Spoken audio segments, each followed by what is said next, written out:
பேசுகிறேன். மூவி நல்லா இருந்துச்சுங்க. நல்லா இருந்தது. ஃபேமிலி ஆடியன்ஸ் பார்க்கக்கூடிய ஒரு நல்ல படமாக இருந்துச்சு. இந்த காலத்தில் இருக்க லவ் அதை பற்றி சொல்லுங்கள். ரயன் நல்லா நடிச்சிருந்தாங்க.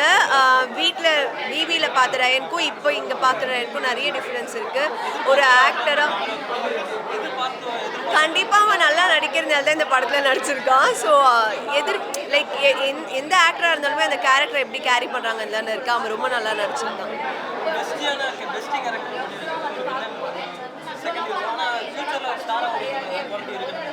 ஃபியூச்சரில் இருக்குன்னு நீங்கள் நினைக்கிறீங்களா?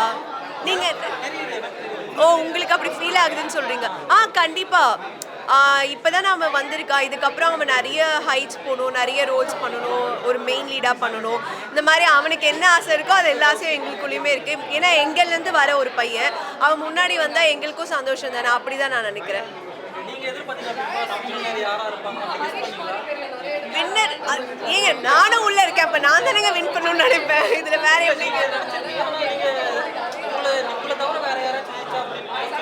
அப்படி எதுவும் நினைக்கல. நம்ம ஒரு பாயிண்ட்டுக்கு மேலே எனக்கு எதுவுமே தோணலை. ஓகே என்ன நடந்தாலும் ஓகே ஹாப்பி அந்த மைண்ட் செட் வந்துடுச்சு. ஸோ அப்படியே கூலாக போயிடுச்சு.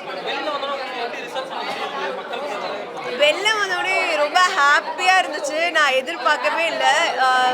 உள்ளே நம்ம ஒன்று பண்ணுறோம், அது இப்படி மக்களுக்கு ரீச் ஆகுமா இல்லை அது அவங்களுக்கு இப்படி பிடிக்குமா அப்படிங்கிறது எனக்கு வெளில வந்ததுக்கப்புறம் நிறைய இடத்துல தெரிஞ்சுது. ஐயோ இதெல்லாம் தெரிஞ்சிருந்தா முன்னாடியே நம்ம வேறு எதாவது பண்ணியிருந்துருக்கலாமே அப்படின்னு தோணுச்சு. ஓகே தெரியாமல் போனது ஒரு ப்ளஸ் தான். லைக் எந்த ஹோம்ஒர்க்குமே இல்லாமல் நம்ம போய் அந்த இடத்துல சர்வை பண்ணது வந்து எனக்கு ஒரு பெரிய சேலஞ்சிங்காக இருந்தது. நிறைய லைஃப் லெசன் கற்றுக்கிட்டேன். நிறைய ஃப்ரெண்ட்ஸ் சேர்ந்துருக்காங்க. ஸோ ரொம்ப நல்லா இருந்தது. ஃபஸ்ட்டு எனக்கு ரொம்ப பயமாக இருக்கும். ஒரு மாதிரி கூட்டமாக இருந்தால் இப்படிலாம் பேச ரொம்ப தயங்குவேன். ஆனால் இப்போ பாருங்கள் எவ்வளோ ஜாலியாக ஒரு 4-5 பேர்கிட்ட பேசிக்கிட்டே இருக்கேன். ஸோ இந்த மாதிரி பேசுகிறது வந்து எனக்கு அங்கே போனோடனே எனக்குள்ளே இருந்த பயம்லாம் ரொம்ப கம்மியாயிடுச்சு.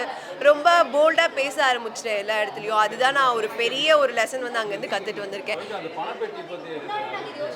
பணப்பெட்டி பற்றி ஆக்சுவலாக இதுக்கு முன்னாடியே ஒருத்தர் கேட்டார், நீங்கள் வந்து ஒரு 2nd 3rd வீக்லேயே வந்துடுவீங்கன்னு எல்லோரும் நினச்சாங்க. நீங்கள் இருந்து காமிச்சிட்டீங்க. ஸோ அதுதான் எல்லோரும் இந்த பொண்ணு பண்ண மாட்டா செய்ய மாட்டான்னு ஏன் நினச்சாங்கன்னு எனக்கு தெரில. என்னால் செய்ய முடியும் அப்படின்றத அந்த இடத்துல ப்ரூவ் பண்ணுறதுக்கு எனக்கு ஒரு ஆப்பர்ச்சுனிட்டி கிடச்சிது. ஃபஸ்ட்டு எனக்குமே ஒரு பயம் இருந்தது. ஏன்னா என்னால் வேகமாக ஓட முடியாது. என்னதான் இருந்தாலும் அந்த டைமுக்கு வர முடியாது. அப்போ நம்ம எப்படி ஓடுறதுன்னு யோசித்தேன். சரி ஓகே பரவாயில்ல, வெளில போனாலும் பரவாயில்ல, நம்ம ஓடிட்டு வெளில போய்க்கலாம் அப்படின்ற ஒரு மைண்ட் செட் வந்ததுக்கப்புறம் தான் நான் ஓட ஆரம்பித்தேன். ஏதோ கடவுள் புண்ணியத்தில் நல்லபடியாக ஓடி உள்ளே வந்துட்டேன்.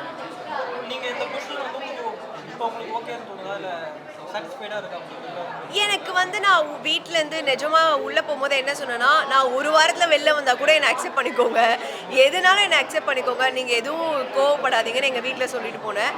ஸோ அங்கே போயிட்டு தான் நமக்கு ஒரு இப்போ வெளிலேருந்து 1000 பேசலாம். ஆனால் உள்ளே இருக்கும்போது டோட்டலாக வேறு ஃபீலிங் இருக்கும், வேறு எக்ஸ்பீரியன்ஸ் இருக்கும். அந்த இடத்துல சர்வை பண்ணும்போது தான் நிறைய விஷயங்கள் நான் கற்றுக்குறேன். அதுலேருந்து நான் இவ்வளோ தூரம் வந்திருக்கிறதே நான் பெரிய விஷயமாக தான் பார்க்குறேன். ஸோ எனக்கு எதுனாலுமே ஓகே தான். நான் கப்பு வின் பண்ணியிருந்தாலும் ஓகே தான், வின் பண்ணலனாலும் ஓகே தான். டாப் 5 வந்த வரைக்குமே எனக்கு ரொம்ப ஹாப்பி தான். Anything is fine. அப்படி தான் இருக்குது. அதே கொஷின் டவுட் எனக்குள்ளேயே இருக்குது. ஒரு 5 நாள் தான் ஆச்சு நான் வந்து. நானுமே இன்னும் அதை பற்றி பெருசாக யோசிக்கல. இப்போ தான் கொஞ்சம் கொஞ்சமாக அந்த இதுலேருந்து வெளில வந்துட்டே இருக்கேன். இதுக்கப்புறம் என்னன்னு டிசைட் பண்ணிடுவேன்.